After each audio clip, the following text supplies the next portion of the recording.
All right. Okay, all I right. think this is gonna be a little bit more like. So I'm in the shot. Wait, Uh-huh. William. Yes. All right. It's a little dark. Is that okay? It's dark. So my name is Anthony Davenport, and we created this website with the help of Gerald Jackson. And I also want to thank my sister Anita Davenport because she paid for the research for this whole thing. And it's really amazing because we have one of the most extensive and rich family histories of any African American family out there. And it goes back over 2,000 years. We can trace our family history back to almost before BC, back to an ancient Roman senator. So at any rate, this is my son Jackson. I named him Jackson because I wanted to honor the beautiful people that I've come to know that are all a part of my mom's family. I love the spirituality, I love the just beauty and the sense of family that's within this family. So that's how I named my son Jackson. And this website, I'm just gonna highlight a few people in time that have historical importance and significance. So starting with your dad's family, if you can scroll to the left, Uncle, go up to his grandparents even. So keep going back here. Now, as you guys know, your dad was born in Canada, and I'm going to get to why. So keep going back this way. Keep going back up this way. Keep going back in time. So now, what's unusual, and keep going back even further a little bit, is how they got to Canada. The part of Canada that they're from, Toronto, is one in which a lot of black people settled in. And the reason is, back during the American Civil War, or actually way back to the Revolutionary War, the British were granting land in Canada to blacks who fought for the British Crown against the American settlers. And where they sent them was this area around Toronto. So that's where our ancestors went, but for a totally different reason. So if you go back to this time period here with Samuel Hatfield, you'll see that they came there, who knows how, but maybe one of them ended up fighting for the British Crown, and they ended up there. And Uncle, if you can scroll to the right more, I may have to drive on this part. Actually, let me drive here. So we're really unsure about how some of the family got up to Canada, but that may be how is through the fighting for the crown on the Revolution side. Now, another person that everyone asks about is Lafayette Mundy. And what happened to him? He was probably born a slave down near Louisiana or somewhere like that. He fought in the Civil War. So he was probably someone who escaped slavery and then fought for the North in the Civil War. And what's interesting is that he met his wife, Susan Elizabeth Mundy, born Tinsley, and she was a slave born in Virginia. She probably ran up north, escaped slavery, and then joined the Northern Army as a cook for General Custer. So they probably met because his troop, Lafayette's troop, was wandering around fighting in Virginia very close to her. So I believe that's when they met, was during the Civil War. Everyone always asks what happened to him. He ended up divorcing Susan, and he moved to Kansas, and he remarried and had children there. And he's buried in Kansas now. So that's what happened to him. Which way does this go?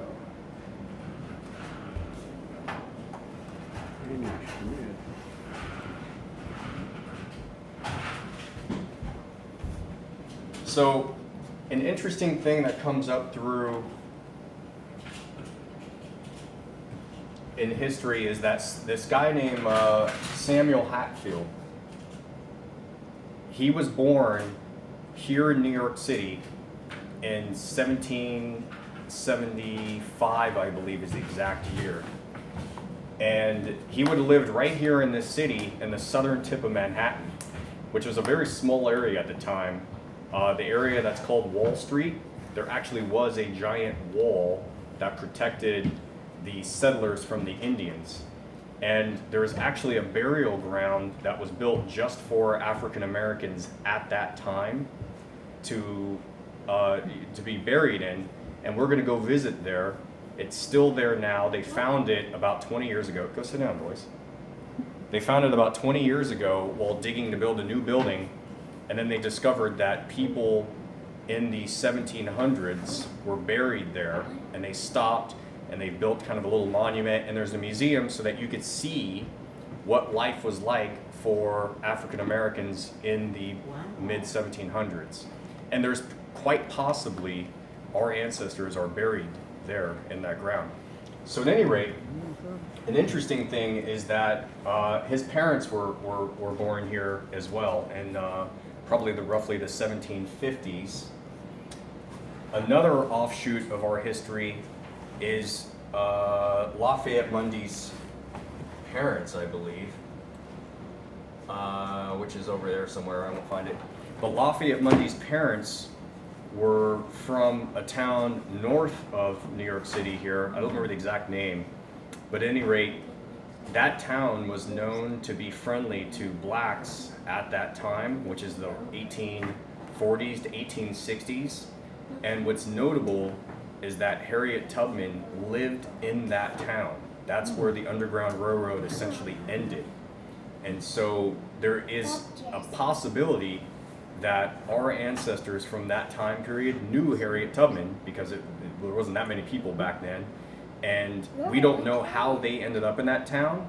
So I don't know, but it's possible that she could have been one who shepherded them from wherever they were before to all of a sudden they show up in census and data records in the 1840s in this town. So now Samuel Hatfield was born a slave here in New York City, and his master at the time, after the war, went up north to Canada. So he was probably a British loyalist. After the war, it wasn't a good time to be in America if you supported the British. Moved up to Canada, and 2 years later was freed by his master. I'm sorry, he was freed by his master once they got to Canada. Don't know why, but he was. And the reason why we're able to trace our family history back more than 2,000 years is because of him. 2 years after he was freed, he met a woman of French nobility. She was a descendant of the first kings and queens of France, and it caused such an uproar in this town that he wanted to get married to her, she wanted to marry him, that even though she was a grown woman, the local town forced the parents of her to say it's okay to marry this guy who's a former slave. So they got married and they had kids, and then shortly thereafter he got her sister pregnant, and she ended up marrying a black guy too. So maybe we started another thing in history. So at any rate, because of this, we're able to trace our family history back because they kept track of everyone of nobility. So what happened is there was an offshoot of the French kings and queens line that decided, they weren't going to be the kings and queens of France anymore because, they weren't the first one in line for the crown. They moved to Canada, where they were given huge swaths of land, and they were able to settle that land and own that, and that was better than being somewhat kind of related to nobility in France. So they moved over here. They were here from sometime probably in the 16 or 1700s. This actually will be able to, if you go to this site, you'll be able to track back and see where they all came from and when they got over. I don't remember the exact details.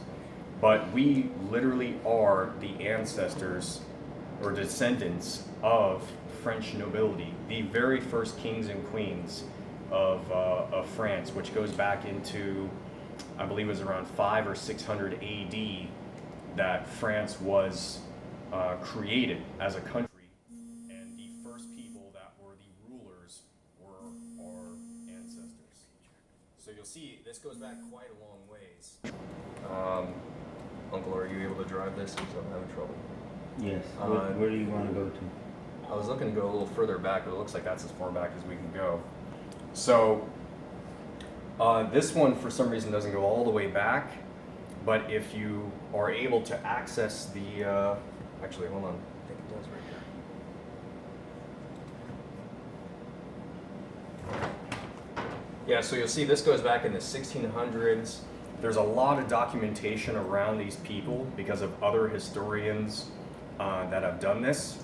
For us, really, that link was Samuel Hatfield and how he was born in New York City. We wouldn't know too much about him, except he married someone who you can go to. There's a website that lists the whole happenings of how this whole thing went down in the region of Canada that I believe is called Arcadia, and they have like the Arcadian Times or something like that, where it was documented how the town was just in a total uproar over this. And you can see different records. You can see they didn't have pictures back then, obviously, but they had paintings of what these people looked like, and there's a tremendous amount of history written down about these people, including how some of them were known as terrible rulers, some of them were known as great rulers of France. And what's interesting is they came from a very powerful family. Before they came to France, they actually came from Italy, from ancient Rome. And they eventually moved west to France, but before that, one of our ancestors was an ancient Roman senator. So just like you always hear about, you know, with who's the famous Roman guy that they killed, Brutus? Caesar. They were around during that time period, being influential in Rome, and one of them was one of the senators around 40 AD, and then we can go back and trace to find his father was a gardener. In fact, his name was like John the Gardener or something like that. And that's as far back as we can go. But that's nearly 2,000 years of history that we're able to trace back because of that. So, does anyone have any questions about that? Amazing. It's amazing, right? Yes. And honestly, we had a Yes. genealogist that my sister agreed to pay to find out all this data, and we paid them for, I think it was like maybe 40 hours worth of research. They put in an additional 40 hours for free because they said they were so fascinated with what they found. And the other end of our family goes back to the Irish and German side. The Irish side is harder to find data on. We can trace them back to the County Cork, but we don't know much beyond that because the Irish records were burned down in a fire a long time ago. But anyhow, we have a very, very, very rich history, and this website details a lot of it. It's preserved now so that hopefully we can share it with future generations, and they will have an interest in history and their family's role in it. All right, thank you. All right.